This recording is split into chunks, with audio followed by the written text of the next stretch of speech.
Ahora sí, entonces son las 10:19 del martes 21 de julio y comenzamos entonces con la última semana de clases del curso de Geotecnia. Como primer tema quería comentar que teniendo entonces las notas del control 1 y control 2, ustedes pueden obtener sus promedios y en estricto rigor según las normativas de la escuela, todos aquellos que tengan una nota mayor a 5,5 promedio de controles se eximirían del examen, que es la gran mayoría del curso, ¿no? Prácticamente, no, la gran mayoría, efectivamente. Ahora, y eso habla muy bien de todos ustedes, ¿no? Lograron tener promedio sobre 5,5 en controles, es muy bueno.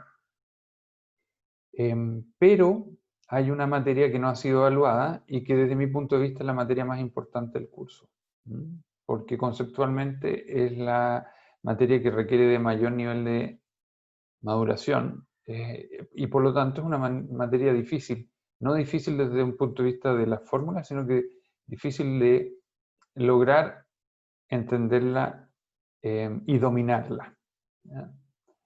Por eso me complica que esta materia no sea evaluada para todos aquellos que se eximen, que es la gran mayoría. Entonces conversé con la profesora Yolanda, que es la profesora de la sección paralela, y proponemos lo siguiente. El examen es un día viernes en la tarde, muy mal horario, ¿no? Un viernes a las 6 de la tarde de la próxima semana, ¿no?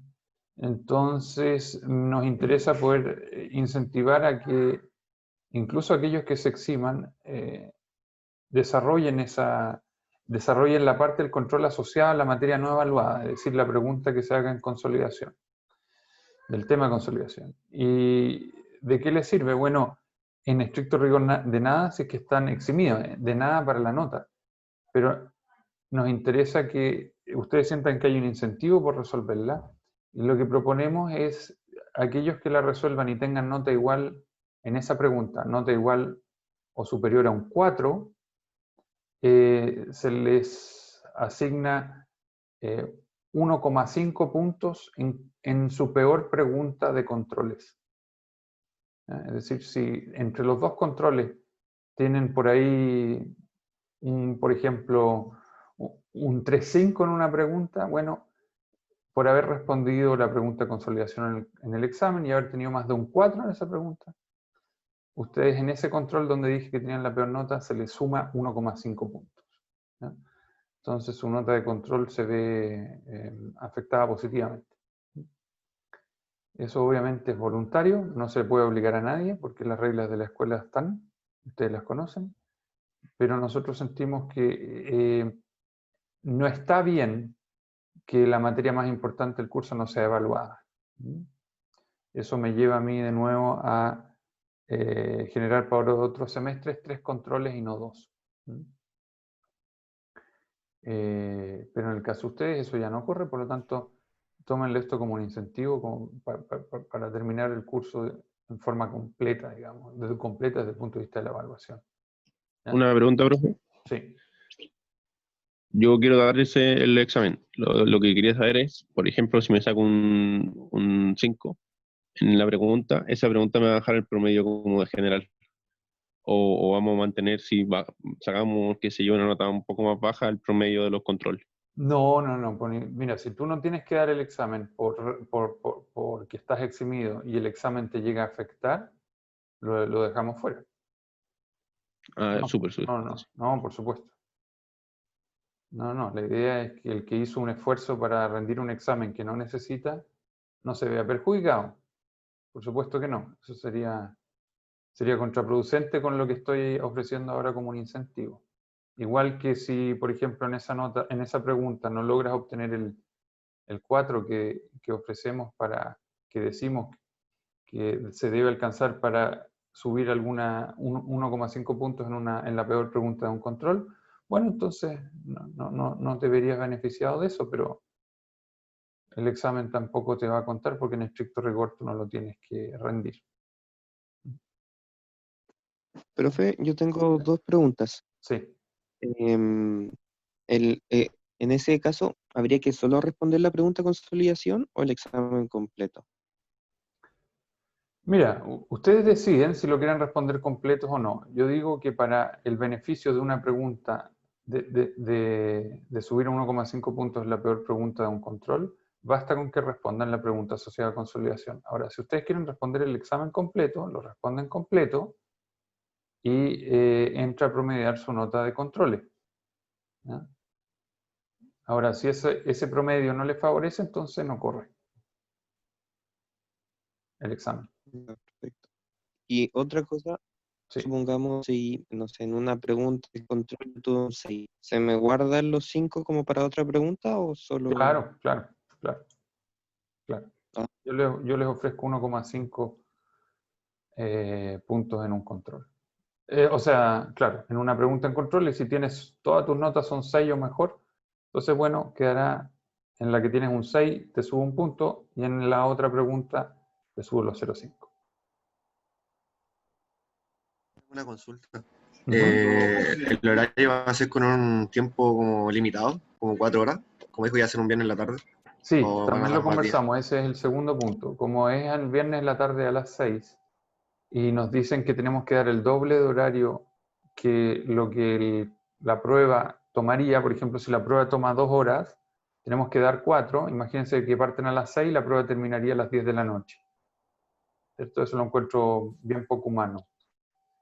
Pero, profe, Entonces, por ejemplo, en topografía ujú. teníamos también control los viernes a las 6 y siempre el profe nos decía si en ese tiempo era presencial, nos decía que llegáramos al control a las 4 o a las 5 y nos daba la prueba, que eran largas y nos metíamos ahí 4 horas haciendo la prueba y no pasaba nada. Entonces ahora que estamos en la casa quizás se pueda mandar poco antes, no sé. Sí, no, lo que hacemos, lo que decidimos es una opción, no la pensamos esa. La opción que estamos dando para no contravenir los horarios que nos imponen la escuela o que definió para esto, lo que sugerimos es, o lo que decidimos es que el horario va a correr a partir del día siguiente. O sea, si el control dura, en teoría, el examen durara 2 horas y media, por lo tanto tenemos que dar 5 horas.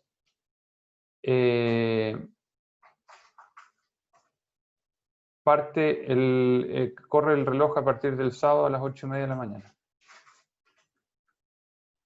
¿Me entienden?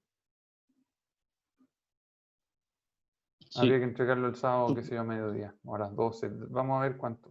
Pero no nos parece justo que el examen se desarrolle un viernes desde las 6 de la tarde en adelante. ¿Ya? Habría que entregarlo el sábado a mediodía o a la hora que establezcamos según lo que dure el examen. El examen multiplicado por 2, si dura 2 horas, van a ser 4 partiendo a las 8:30 el sábado. Y se entrega igual que siempre, por un curso. Eso, esa es la forma. Esa es la forma. ¿Sí? ¿Están de acuerdo? O sea, eso es lo que vamos a ofrecer, digamos. Ustedes verán, la idea es que sea suficientemente atractivo el incentivo como para que puedan dar esa pregunta o el examen completo, independiente que lo necesiten hacer o no. Y obviamente, si los perjudicara rendir el examen, entonces no la sumamos la contribución del examen, de manera que no sea un prejuicio. O sea, que no los afecte en su promedio. La idea es aprender, no afectar el esfuerzo en forma negativa sobre su nota, no va por ahí la cosa. ¿Ya? Y si hay que analizarlo caso a caso, bueno, lo haremos, pero creo que hablamos de todos los casos posibles aquí, creo. ¿Bien? Ok, entonces mañana es la última clase auxiliar, donde vamos a ver una extensión del ejercicio que desarrolló Belén en la clase del miércoles pasado, y donde ustedes calcularon asentamientos. Entonces, en la última parte vamos a ver el cálculo, el desarrollo de esos asentamientos en el tiempo. Una cosa es calcular la magnitud de los asentamientos o deformaciones, y otra es saber cuánto tiempo toma en que esas deformaciones ocurran. ¿Ya? Y con eso habríamos visto en términos de ejercicios, la materia prácticamente completa. Entonces a mí me queda la clase de hoy y la clase del jueves. Bien. Por lo tanto, voy a compartir pantalla.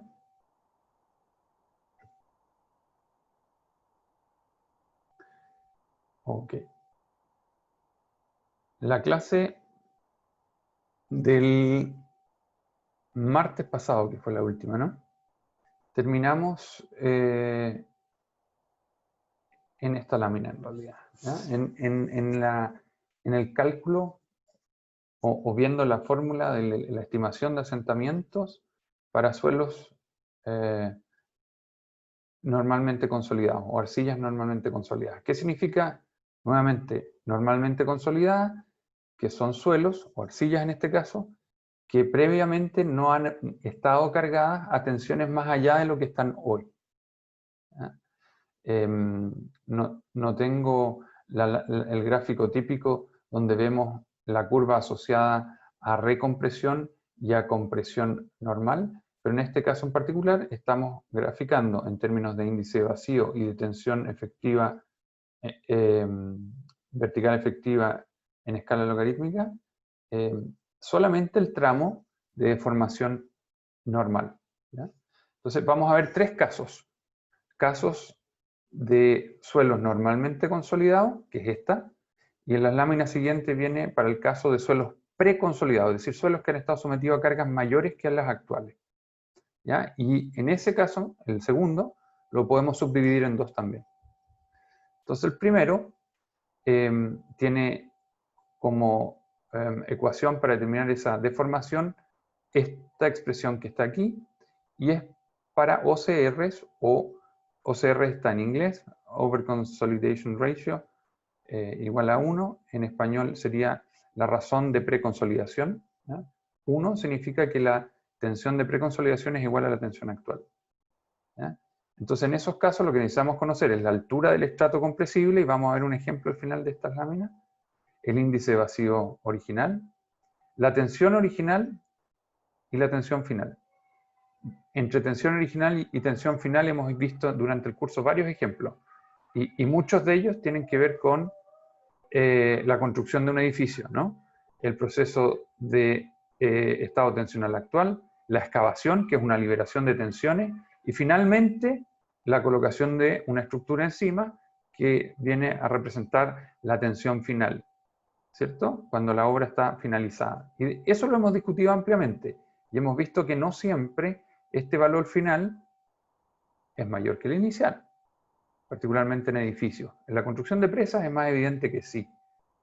Entonces, quizás la clave o la parte, déjeme decir, compleja de esta ecuación, porque la ecuación desde un punto de vista matemático no es complejo. Hay sumas, divisiones y multiplicaciones. En ese sentido no es complejo. Lo complejo de una fórmula como esta es poder determinar adecuadamente cada uno de sus componentes. El espesor de un estrato compresible lo podemos definir en virtud de una exploración geotécnica adecuada, donde fuimos a medir cuánto, qué tan gruesos, qué tan profundos son los estratos que podrían consolidar. O sea, ese es un dato que lo podemos ir a buscar a terreno. El índice vacío lo podemos calcular a través de fórmulas que vimos al principio del curso, ¿cierto? Con algunos ensayos de laboratorio, más ensayos que nos permitan determinar densidades.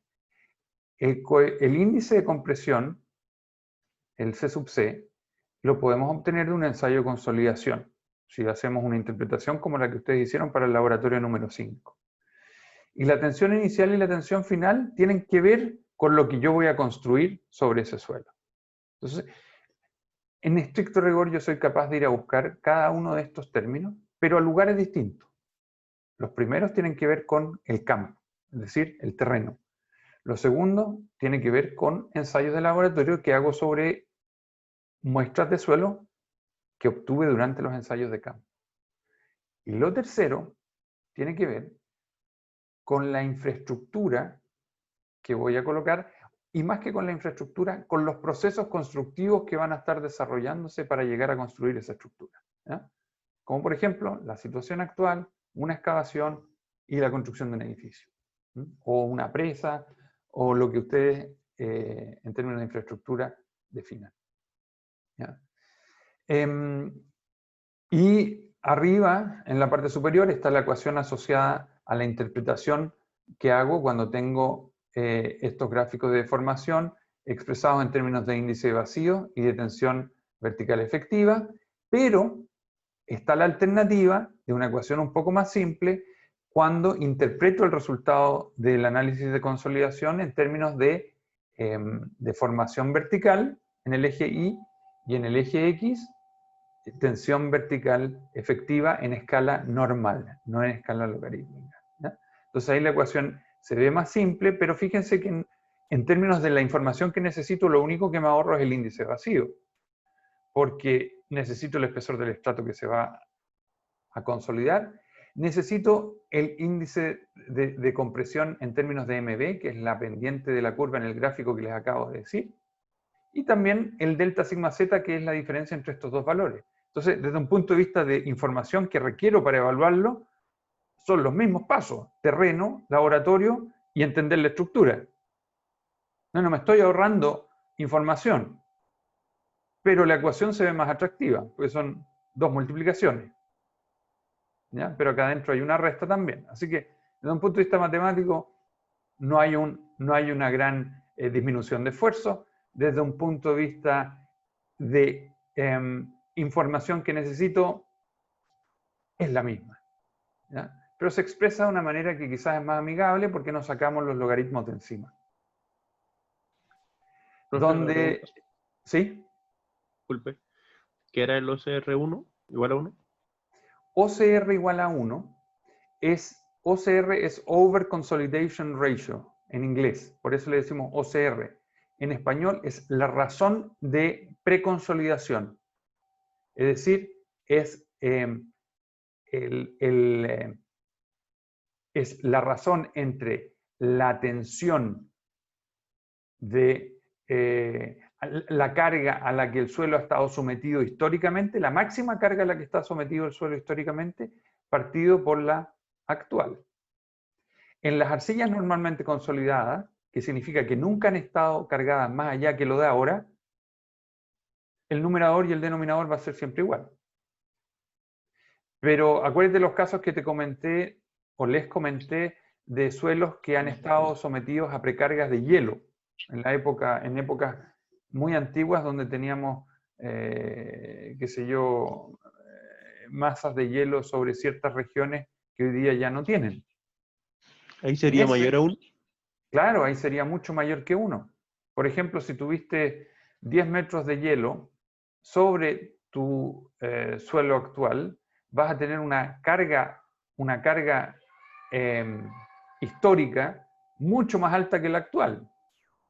Por eso esta razón va a ser quizás 1,5, 2, 2,5, 3, qué sé yo. Y eso lo podemos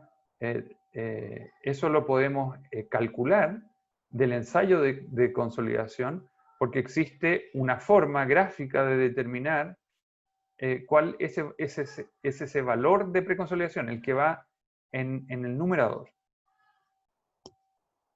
¿Sí? ¿Te acuerdas de eso? Lo vimos en la clase pasada. Un segundo, por favor, necesito cerrar acá mi puerta. No me acordaba, pero ya lo entendí. Un segundo.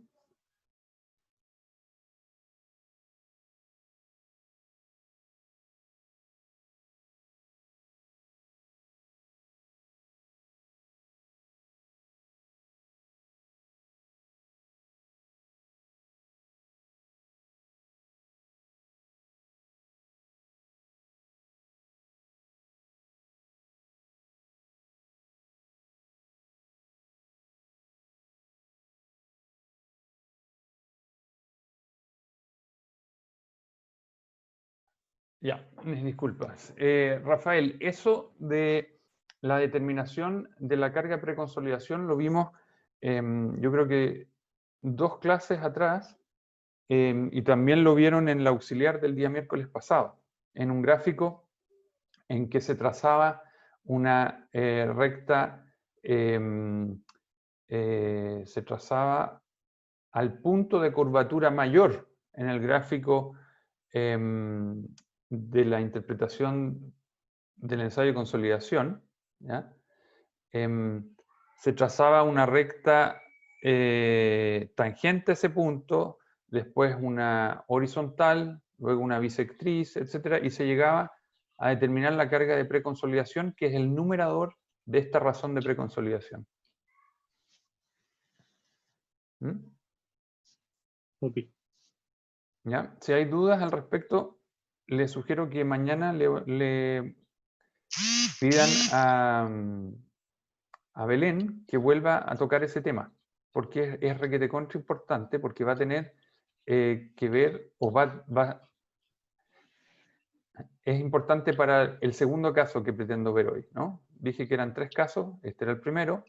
El segundo es cuando estamos estimando asentamientos por consolidación para arcillas preconsolidadas.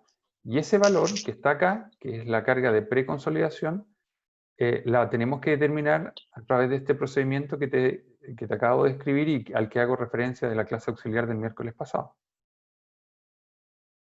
¿Ya? Entonces es importante que esa parte quede clara.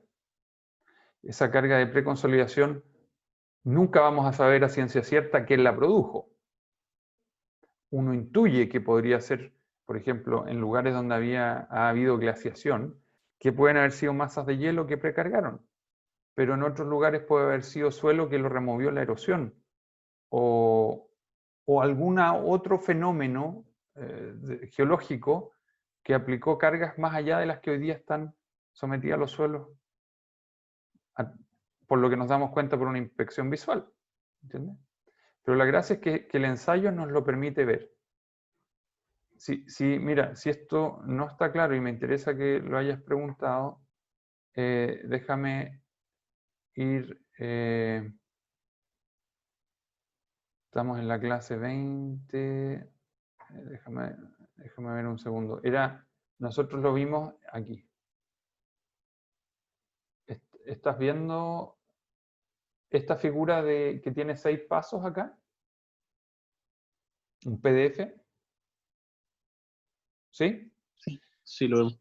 Sí. Esta línea negra, oscura, la más gruesa, perdón, representa el desarrollo del ensayo de consolidación en términos de índice vacío y tensión vertical efectiva en escala logarítmica.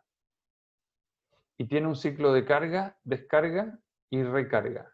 Y hablamos harto de esto, de hasta dónde tiene que llegar la carga. Esa carga tiene que ser representativa de las condiciones que voy a tener en terreno, asociada a la infraestructura que voy a construir. Y a esto me refería con los pasos de trazar una recta tangente al punto de mayor curvatura, que en esta curva es evidente y es ese punto de ahí. No siempre es evidente. En las láminas siguientes a esta clase, que es la 19, o que yo llamo 19,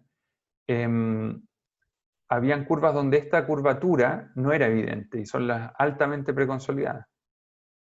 ¿Ya? Bueno, pero en definitiva, trazo esa recta, después una horizontal a ese punto y luego la bisectriz, y esa bisectriz la hago intersectar con la tangente al tramo normalmente consolidado, esta curva que es este, y ese punto, esa intersección, es la tensión de preconsolidación.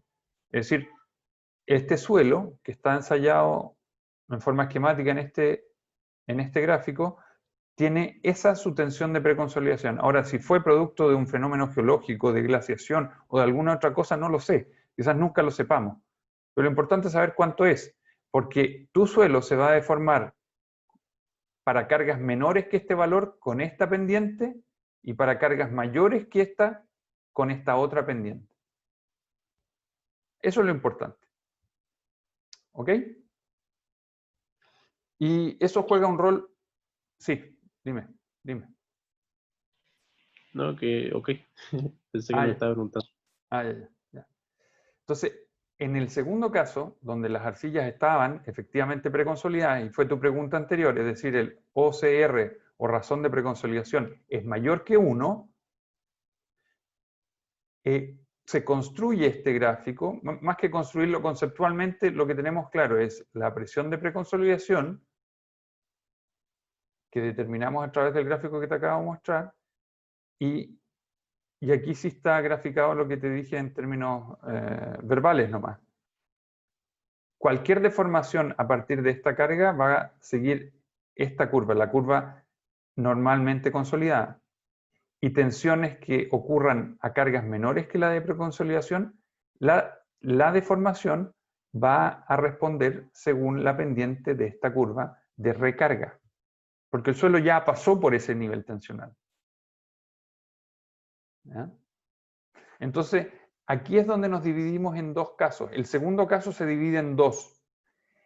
Cuando el delta Z, es decir, la diferencia entre la tensión inicial y la tensión final, producto de mi estructura terminada, queda dentro del rango tensional, que es un rango tensional menor que la presión de preconsolidación, entonces tu ecuación va a ser de esta forma, donde el índice el índice de consolidación va a ser el de la recarga, porque estás en tensiones menores a la de preconsolidación. Pero si tu edificio, por ejemplo, si este fuese el caso de un edificio, siempre me quedo pegado con los edificios porque quizás es la estructura que más abordamos en la carrera de Ingeniería Civil, pero podrían darme cualquier otro ejemplo y también aplicarlo. Si construimos un edificio, digamos, más alto, que por lo tanto pesa más, el delta Z puede terminar cayendo aquí. Y ese es el ejemplo de la derecha. El delta sigma Z, excedió la carga de preconsolidación, por lo tanto, a la ecuación de acá abajo le tengo que sumar un término, y ese término es casi idéntico al anterior, pero gobernado por la pendiente de la recta normalmente consolidada. Entonces ahí aparece una ecuación un poquito más larga, pero es porque entre sigma Z0, el inicial, y la de preconsolidación se va a deformar con esta pendiente, y desde aquí hasta la tensión vertical final se va a deformar con la otra pendiente. Y ahí está. Parece súper compleja la ecuación, pero no, es que la construí en base a la historia de una curva que tiene un cambio pendiente. No es más que eso. Pero hay que tener claro dónde está el cambio pendiente. Por lo tanto, y qué bueno que me hiciste la pregunta, hay que haber pasado por esta interpretación. Y eso fue lo que hicieron en la clase auxiliar pasada. Con datos que pasé de un ensayo laboratorio real hecho para un proyecto en Arcillas, en el sur de Chile.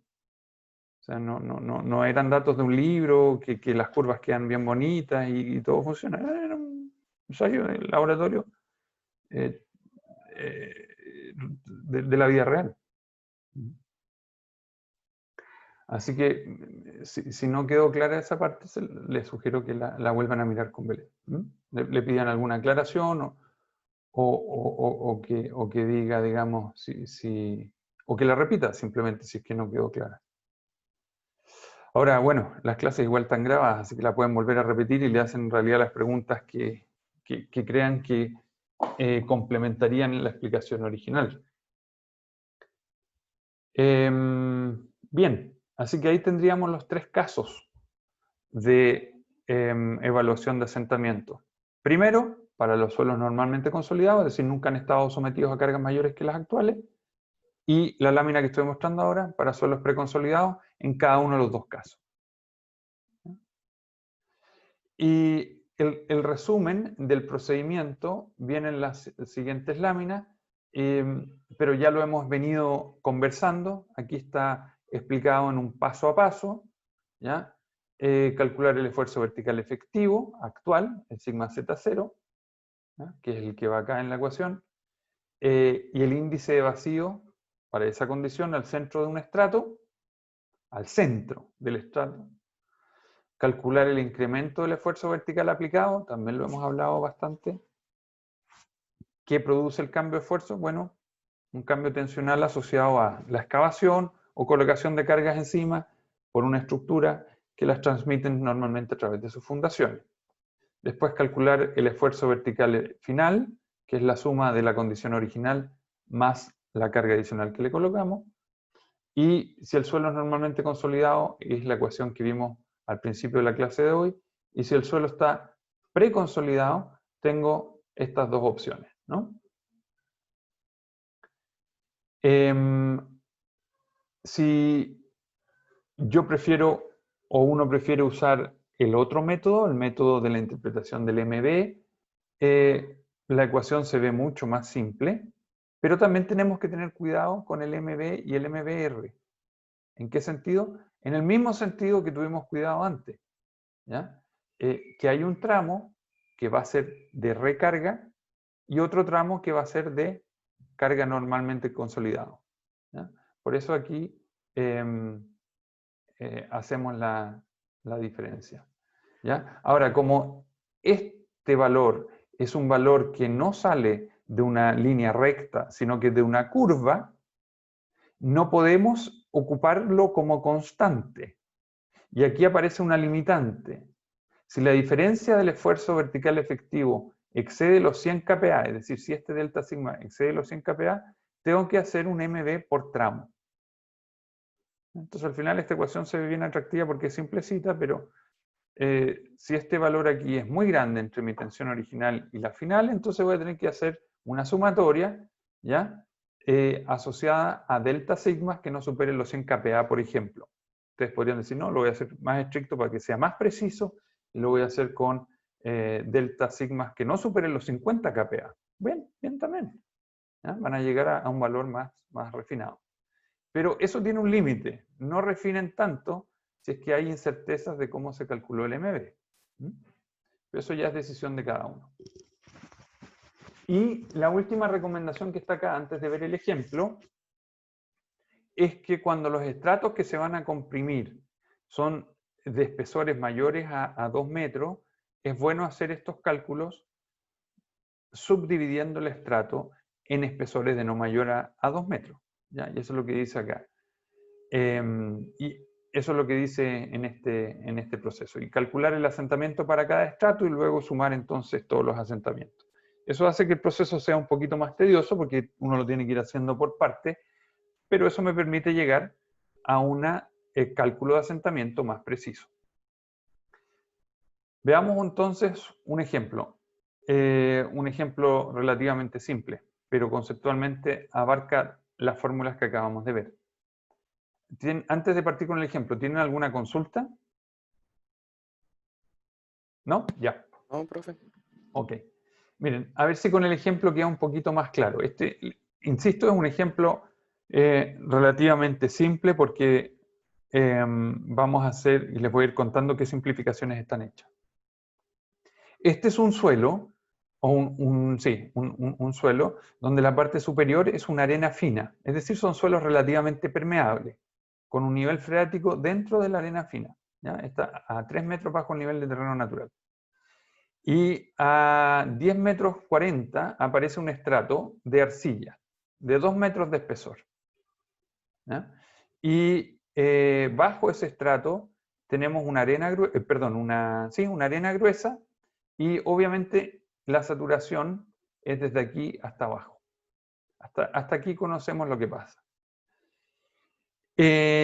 Una primera simplificación, pero que es muy común, es que todos nuestros estratos parecieran estar limitados por líneas horizontales perfectas. Eso, en la práctica, no es tan así. Pero es muy difícil llegar a dibujar las interfaces entre los suelos de forma precisa, porque acuérdense que cuando exploramos el suelo lo hacemos en forma muy singular. Hacemos calicatas o sondajes, y a través de puntos muy singulares y distanciados entre sí, tratamos de hacernos una idea de qué es lo que hay en el volumen. Por lo tanto, lo típico es que unamos con líneas rectas nuestros puntos de exploración. ¿Ya? Este es el marco geotécnico, geológico o perfil estratigráfico del problema, ¿ya? Que es bastante simplificado, diría yo.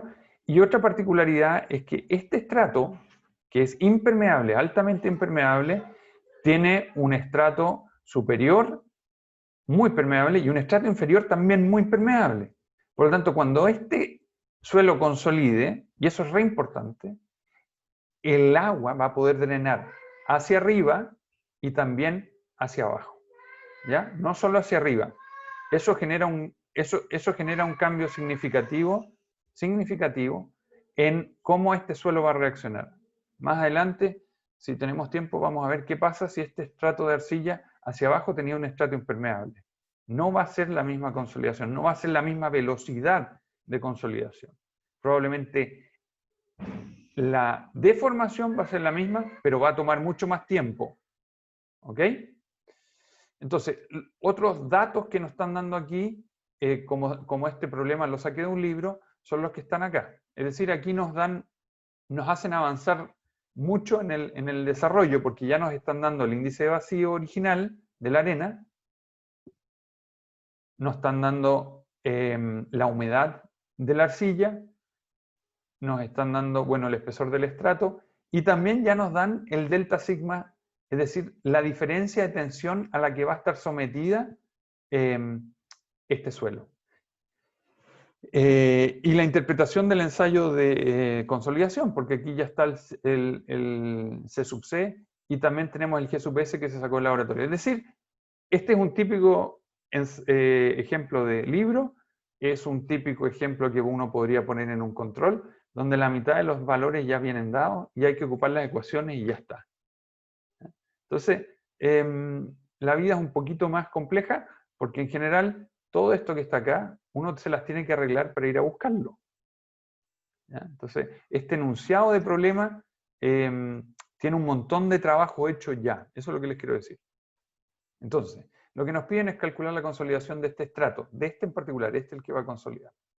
Entonces, si vamos a ver lo que necesitamos en las ecuaciones, es primero calcular si nos vamos a ver estas ecuaciones, necesitamos calcular el sigma z0, el sigma z final, ¿ya? El índice vacío que nos lo están dando y el estrato, la altura del estrato que también es un dato, y el C sub C también es un dato. Es decir, tenemos más del 50% de la ecuación ya conocida. ¿Ya? Entonces, vamos a tener que, para calcular el sigma original, sigma z original, vamos a tener que calcular el esfuerzo vertical efectivo en este punto donde tengo parado el cursor. Y para eso, ustedes ya lo saben hacer, por cálculo de esfuerzo geostático, necesitamos conocer los pesos del suelo por encima nuestro. ¿Cómo lo calculo? Bueno, el tramo superior de acá va a ser el gamma del suelo multiplicado por esa altura. Entonces, la primera parte que está acá determina el gamma saturado de este suelo. Eso es 19,3 y el gamma boyante de la parte del suelo sumergido, que es básicamente, y aquí lo hacen de dos maneras, es el gamma saturado menos el peso del agua, 9,5, y si lo hago por la fórmula de peso unitario también llego a los 9,5 kilonewton metro cúbico. Es decir, aquí se hace de dos maneras equivalentes. Entonces ya conozco el gamma aquí, el gamma acá, el gamma de este valor, de este suelo, también lo puedo calcular, gamma prima, ocupo la fórmula para el peso unitario y tengo 7,7 kilonewton de gamma boyante para este suelo. Entonces, el procedimiento decía que tenemos que calcular el esfuerzo, ¿dónde estaba? Encontrar el incremento del esfuerzo vertical en el centro de cada estrato. Entonces, el sigma Z0 en ese estrato es el peso de los 3 metros de acá arriba, gamma total, es decir, 19,3 por 3 metros de espesor, más el gamma boyante de los 7,4 metros acá, más el gamma boyante de la mitad del espesor del estrato. Y ese es nuestro primer antecedente, el sigma Z inicial, es de 136 kPa. El siguiente paso es calcular el sigma prima final, y ese sigma prima final es bastante simple porque nos están dando cuánto es el delta sigma en este problema. Ese es un dato de entrada, no lo tuvimos que calcular, no tuvimos que sacar la cuenta cuánto pesa un edificio, no tuvimos que a eso descontarle el peso del material excavado, etc. O sea, aquí hay una simplificación tremenda en el cálculo. No simplificación, pero nos están dando el dato. ¿Ya? Entonces tenemos los 136 kilopascales más el dato del delta sigma Z, y eso nos da un sigma final de 276 kilopascales. ¿Ya?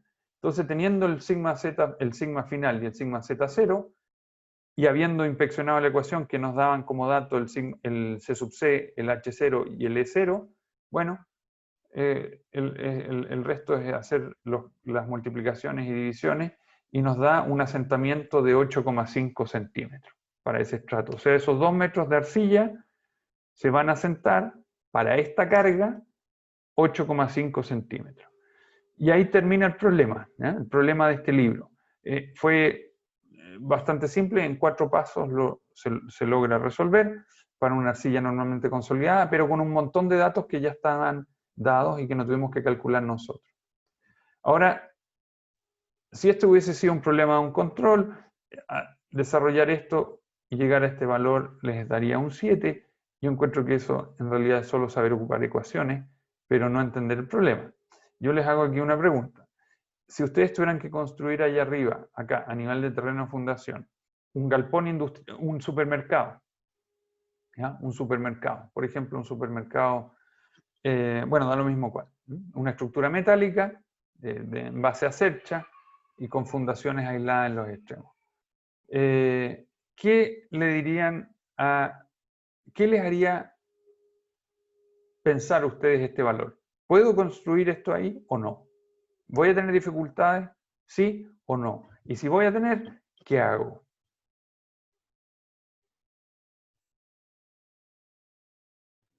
Creo que en lo que estaba estudiando yo para el laboratorio 5, vi que en la guía lo hice, que entre 50 y 75 milímetros ya crea problemas de serviciabilidad en la estructura. Okay. ¿Para cualquier estructura? No, a un edificio. Así que lo mejor para esta no, pero... Bueno, pero un supermercado igual tú requieres más o menos los mismos servicios que un edificio. Tú igual requieres que el supermercado tenga suministro eléctrico, tenga suministro de agua, tenga alcantarillado, porque igual el supermercado tiene baños, tiene iluminación, tiene quizás menos baños que un edificio, pero igual tienes que tener agua, igual tienes que tener sistemas eléctricos para refrigeración, iluminación, incendio, etcétera. O sea, yo creo que muy supermercado será, pero va a tener desde un punto de vista de serviciabilidad los mismos requerimientos que un edificio. O sea, más de 75 ya estamos con problemas, ¿cierto? Sí. Ya. A mí me interesa mucho que esa parte nunca la pierdan. Tiene poco valor llegar a este cálculo matemático de 85 milímetros y no sé si eso es harto o es poco o es bueno o es malo. La ingeniería parte ahí. Parte con el 85 milímetros. No parte con el cálculo de esta fórmula. Lo anterior es mecánica. Es tener una ecuación metida en una calculadora y probablemente un poco de ingeniería también al saber manejarme con estos valores, que es C sub C, que es G sub S, que es delta sigma. Eso también es ingeniería en realidad. No le quiero tampoco sacar, hacerle perder importancia. Pero el problema de ingeniería no termina al calcular los 85 milímetros. Aquí parte el desafío más importante. Es dar una recomendación al respecto. Usted puede construir así tal cual. O sabe que 85 es mucho, como dijo Rafael. Vamos a tener que hacer algo aquí. Vamos a tener que quizás mejorar el suelo. Vamos a tener yo tengo que... una consulta. Sí, adelante. Que como el suelo es grueso, ¿no se asentaría inmediatamente al colocarle la carga? ¿O no? Qué bueno que lo dices. El suelo grueso está aquí y el suelo grueso está acá. Este suelo es el fino, el que se consolida. Y yo creo que lo que tú estás diciendo es la parte clave. Estos 85 milímetros me van a complicar la vida si es que ocurren después de que yo construí. Ocurren entre el T igual terminé mi construcción y un T final igual a durante la operación. Ahí es complicado, porque ya tengo todo construido, ya tengo todos los ductos eléctricos, los ductos de alcantarillado, los ductos de agua potable, los ductos de ventilación, etc. Y eso no quiero que se me deformen. Pero ¿qué pasa si esa consolidación es así, de rápida? Y ocurre mientras yo estoy construyendo, es decir, puse la fundación, bajó un poquito. Instalé la cercha, bajó otro poco. Coloqué los cielos, otro poco. Coloqué, qué sé yo, todo lo que tenga que ver con terminaciones, bajó otro poco. Y terminé la construcción y ya se había completado quizás el 90% de la consolidación. Ahí el problema de serviciabilidad se me reduce a algo mínimo. Pues ya ocurrió mientras estaba construyendo, entonces no fue un problema. Por eso les digo que es tan importante la otra parte que queremos ver, y me queda solo una clase para eso, la del jueves, es cuándo ocurren estos asentamientos. Una cosa es alarmarse porque la magnitud es alta, pero si esto ocurre durante la construcción, va a tener un efecto en la serviciabilidad distinto a que se ocurre durante la operación. O te lo digo de otra manera, imagínate que este es como estamos en pandemia, imagínate que este es el cálculo que hacemos para un hospital de campaña.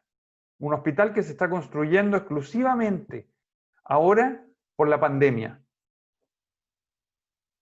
Y me dicen 85 milímetros de asentamiento. Chuta. Veamos en cuánto tiempo va a ocurrir. Porque si esos 85 milímetros de asentamiento van a ocurrir en 50 años, y nosotros sabemos que el hospital de campaña debiera estar ahí, ojalá no más de uno, porque en uno ya debiera estar la vacuna, entonces los 85 milímetros a lo mejor me van a afectar 1 sobre 50, porque va a estar un año sometiéndose a consolidación, en que sabemos que los 85 milímetros van a ocurrir en 50 años. Y dividan 85 en 50, ¿cuánto es? No sé, ¿1,5 milímetros? ¿Qué importa que se asiente 1,5 milímetros en un hospital de campaña? Nada. ¿Me entienden? Entonces eso es lo importante, no quedarse en el cálculo, no sentirse recién satisfecho con que supe calcular consolidación. Sí, está bien. El tema es ahora, ¿cuál es el efecto de esa magnitud? Así que me alegro que tú hayas dado esa referencia, Rafael, de que sobre 75 milímetros afecta la estructura, pero tenemos que mirarlo con la segunda visión, que es ¿cuándo? ¿Ya? Y hasta ahora no hemos podido responder esa otra pregunta, el cuándo. ¿Ok? El ejemplo siguiente es prácticamente el mismo, porque tiene la misma estratigrafía, pero cambia un dato acá, que es la humedad de la arcilla, levemente, y nos dicen que como el suelo está preconsolidado, tiene un OCR, es decir, una razón de preconsolidación de 2,5, es decir, el suelo ha estado sometido a una carga, la arcilla, ha estado sometido a una carga anterior 2,5 veces más alta que la carga actual, ¿ya? Y por lo tanto, entonces entran a correr, obviamente la ecuación aquí va a tener dos componentes, ¿ya? O podría llegar a tener dos componentes, perdón. No lo voy a revisar tan en detalle como el anterior porque son más o menos los mismos pasos. Pero básicamente esta arcilla preconsolidada del mismo espesor, 2 metros, se va a mover primero con la pendiente del tramo de preconsolidación, que es este, el C sub R, que es mucho más chiquitito que el de consolidación normal, y el asentamiento asociado a este estrato preconsolidado para esta misma condición estratigráfica, si es que existiera la coincidencia que se da lo mismo en la naturaleza, es un asentamiento más bajito de solo 1,5 centímetros o 15 milímetros, ¿ya? Que es una fracción del que vimos anteriormente, que eran 8,5 centímetros. ¿Ya? Entonces, importa saber si los suelos están o no preconsolidados, porque el efecto sobre el asentamiento va a ser distinto. ¿Ya? Una pregunta, profe. Sí. Que acá ahora pensando mal lo que estamos hablando, para que el OCR sea menor a 1, eso es cuando yo, por ejemplo, hice una excavación y construí algo ahí, y el peso de la estructura es menor que el peso del suelo natural, y tendría como una carga, no sé cuánto Sí, puede ser. sí, te entiendo la pregunta, y eso lo conversé hace poquito con un colega, también que me preguntó cuándo el OCR puede ser menor que 1. Y no logré llegar yo a una respuesta al respecto. Conversamos un buen rato mirando la fórmula, qué sé yo, y qué podría pasar para que en el numerador haya un valor más chico que en el denominador, ¿ya? Es decir, la carga a la cual ha estado sometida el suelo antes es más baja que la de ahora. En realidad es re difícil que ocurra porque el ahora también es el antes del suelo, ¿me entiendes? ¿Cuánto es ese antes?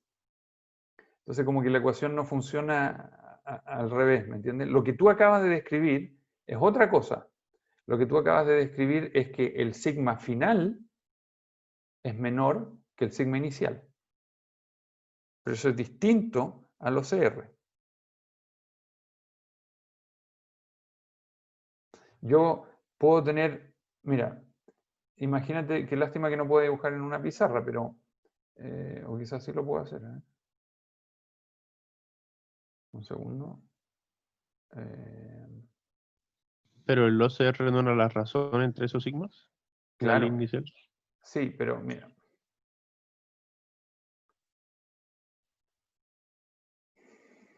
Tú tienes un terreno natural ahí.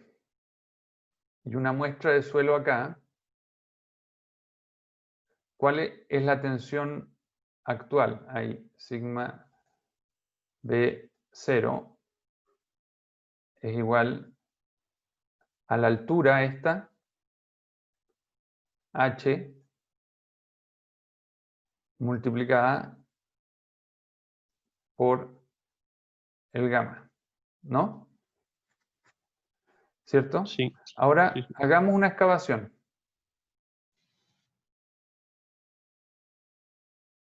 ¿Ya? Y tú me podrías decir que ese suelo ahora tiene un sigma B0 igual a un H minúscula por gamma. El mismo gamma, pero ese H ahora es este valor. ¿Cierto? Sí. Entonces, claro, todo va a depender de cómo le llames a este. Este es tu sigma B0 ahora. Pero antes estuvo cargado uno mayor. Entonces, ¿cuál es tu punto de partida para cuando coloques acá? Déjame cambiar el color del lápiz. Bueno, da lo mismo. Ahora tú vas a construir un edificio aquí. Y le vas a poner un sigma.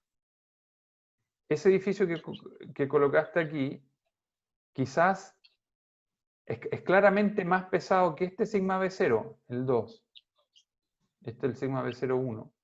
Pero ¿contra cuál lo vas a comparar? ¿Contra este o contra este?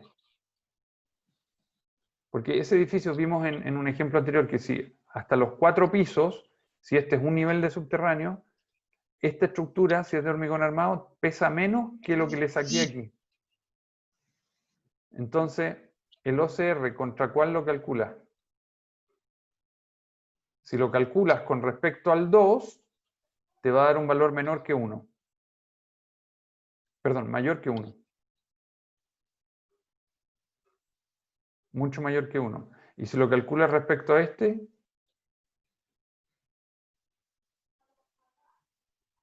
acuérdate que este es el, a ver, este es el sigma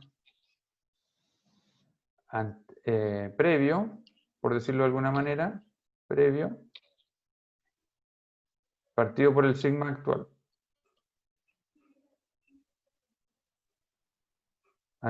Y lo que te estoy diciendo es que el previo puede ser este o este, ¿no? Y el actual va a ser el peso, este va a ser el del edificio. Eso no cambia. Pero este valor que está acá arriba es menor que el edificio. A ver, el valor que está acá, no, el valor que está acá arriba, gamma por H, es mayor que el edificio. Esto que está acá es mayor que el edificio. Eso es mayor que el edificio.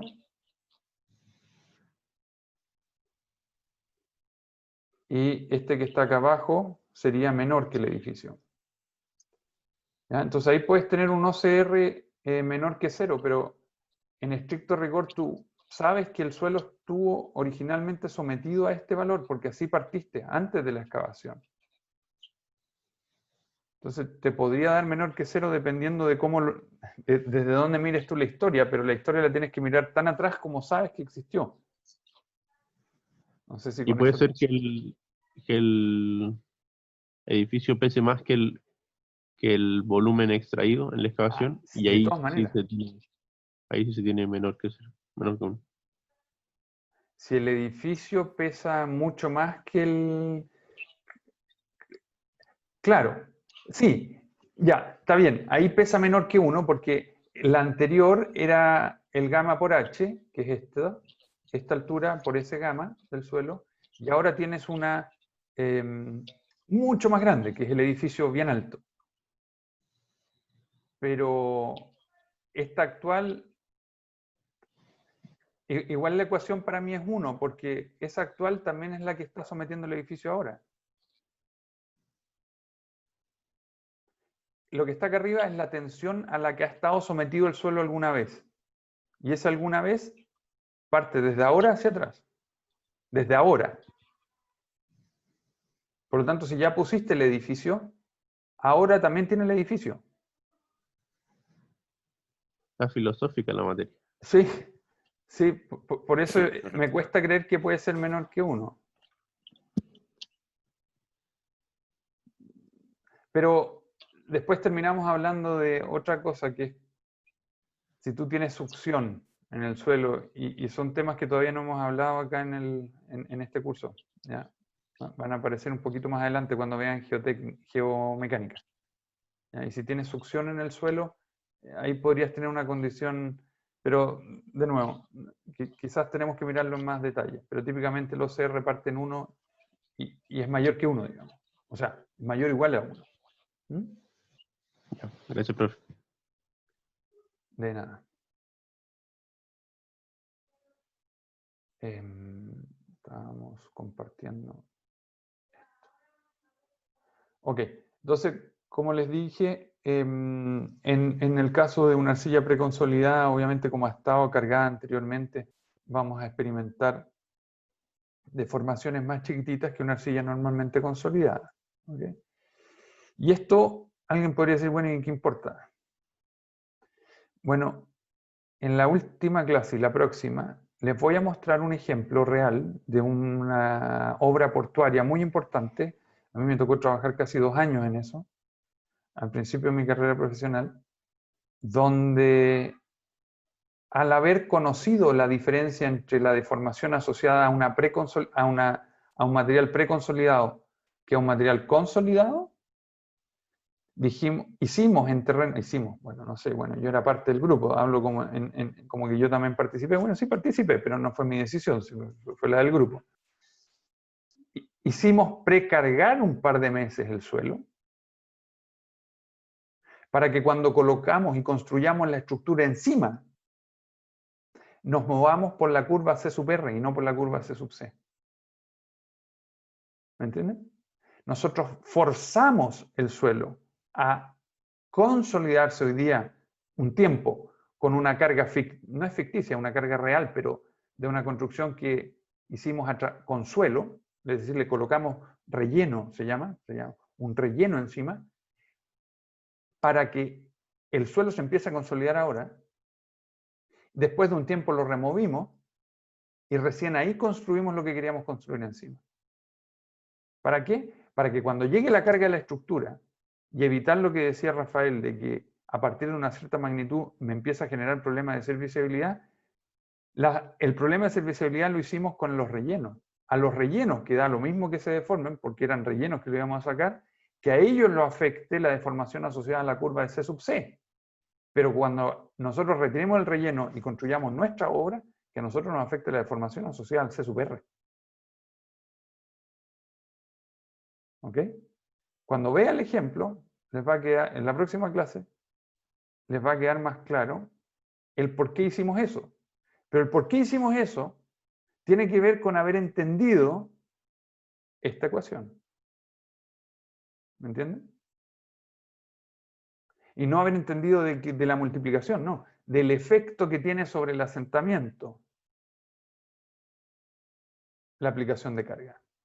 En un tramo normalmente consolidado, no era conveniente. Entonces, preconsolidemos este suelo para que cuando coloquemos nuestra infraestructura definitiva, ya se haya tomado parte del asentamiento y nos quede con el asentamiento remanente. Es decir, que nos queden 15 milímetros por deformarse y no los 85. La diferencia entre 15 y 85, que son 70, se la comió el trabajo que hicimos con un relleno. ¿Ya? Términos simples. ¿Ok? Entonces esta cuestión no es solo calcular asentamiento, sino que nos entrega información para tomar decisiones. Decisiones de ingeniería o decisiones de construcción. Eso es lo importante. ¿Mm? Bien. Son las 11:20, completamos una hora, así que lamentablemente no alcancé a llegar a la clase siguiente, pero, y esta lámina de la clase siguiente solo voy a introducir de qué se trata, y que tiene que ver con el traspaso de cargas de una estructura al suelo.